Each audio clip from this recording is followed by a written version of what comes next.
መች ነው የኛ ሀገር መሪዎች ከዚህ ሰውዬ የምትማሩት? ሰሞኑን መነጋገሪያ ሆኖ የ37 ዓመት ወጣት የቡርኪና ፋሶ ፕሬዚዳንት ኢብራሂም ትሮሬ።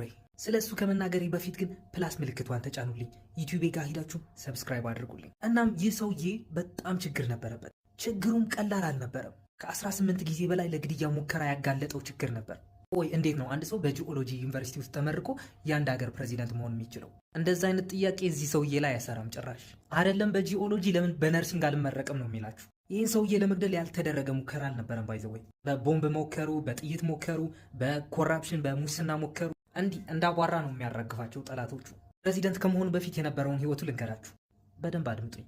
ቡርኪና ፋሶ በወርቅ አቅራቢነት በአፍሪካ 4ኛ ደረጃ ላይ ትገኛለች። እናም በከርሰ ምድር ሀብቷ የቀኑባት እንደነ ፍራንስ ያሉ ሀገራቶች ከኮሎኒያሊዝም በኋላ ሲስተማቸው በጣም የተራቀቀና ዘመናዊ ነበር። ከነዛም ሃይማኖት ሽፋን ያደረገ አሸባሪነት ነበር። እሱ ብቻ አይደለም ባይዘው፣ ይሄ ኢኮኖሚክ ማኒፑሌሽን የሚባል ነገር አለ። ይህ ኢኮኖሚክ ማኒፑሌሽን የሚባለውን ነገር ቡርኪና ፋሶ ከፍራንስ ግዛት ነፃ ከሆነች በኋላ የፍራንስ ቋንቋና የእነሱ ከረንሲ መጠቀም ነበር። ይህም በፍራንስ አማካኝነት ማለት ነው በቡርኪና ፋሶ ላይ የገንዘብና የኢኮኖሚ ተጽዕኖ እንዲያሳድር አድርጓል። ኢብራሂም ከመጣ በኋላ ነበር ሲራ የሚባል የራሳቸው መገባበያ ከረንሲ የፈጠሩት። የአፍሪካ ቼጉቬራ ተብሎ የሚታወቅ የቡርኪና ፋሶ ፕሬዚደንት ነበረ ቶማስ ሳንካራ። ሀገሪቷን የመራት ከ1983 እስከ 87 ነበር።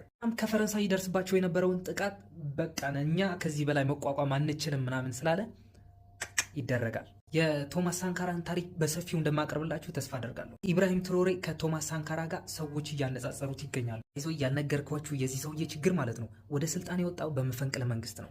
ኢብራሂም በቶማስ ሳንካራ ታሪክ በጣም ኢንስፓየር የሆነ ልጅ ነበረ። እናም በ2009 የሚሊተሪ አካዳሚ ጆይን ያደርጋል። ሞሮኮ ሂዶ እንዲሰለጥን እድል አግኝቶ ነበረ።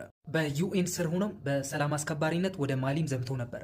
በዚህ የሰላም ዘመቻ ላይ በጣም የሚገርም ብቃት ያለው ልጅ ነው ተብሎ ስሙ ይያዛል። በ2020 ካፕቴን ይሆናል። የመርከብ ካፕቴን አይደለም ያልኩት፣ የወታደሮቹ ካፕቴን ኃላፊ ማለት ነው፣ ዋና አዛዥ። ቡርኪና ፋሶ በ2022 40% የሚያክል የሀገሪቱ ክፍል ሃይማኖትን ሽፋን በማድረግ የሚንቀሳቀሱ ታጣቂዎች የተያዘ ነበረ። እናም ትሮሬ ጓደኞቹ ይሰበስባል።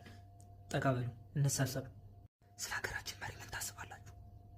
እናም የተመካከሩበት ጉዳይ ስለ ሀገራቸው ፕሬዚደንት ነበር። ምክንያቱም እነዚህ ሃይማኖቱን ሽፋን በማድረግ የሚንቀሳቀሱ ታጣቂዎችን በቁጥጥር ስር መዋል ስላልቻለ ነበር። በ2022 ሰፕተምበር 30 ላይ ቤተ መንግስቱን ይቆጣጠራሉ። የዛን ጊዜ ትሮሬ 34 ዓመቱ ነበር። ስልጣን ከያዘ በኋላ ትሮሬ ስለ ደሞዝ ምንም አልጨነቀውም። የደሞዝ ጭማሪ ይደረግልህ ሲባል አይ በነበረው ነው መቀጠለው ይላል። ከሱ ስር ያሉ ባለስልጣኖችን በጣም ነው የተቃጠሉ። ወይ አይበላ ወይ አያስበላ ነገር ሆነባቸው። ደሞዙ በቀድሞ የስራው ፖዚሽን ወይም በካፕቴንነት እንዲቆረጥለት ነበር የፈለገው እሱ። እናም ለፍሬንቾቹ 1 ወር ነው የሰጠዋችሁ፣ አገር የለቃችሁ ውጡ ይላቸዋል። እሺ ሰምተናል እንወጣለን ብለው ፍሬንቾች ይወጣሉ ከቡርኪና ፋሶ። ምክንያቱም እንደ ፍሬንቾች ቡርኪና ፋሶን የተጫወቱባት ዜጎች የሉም ብሎ ስለሚያስብ ነው።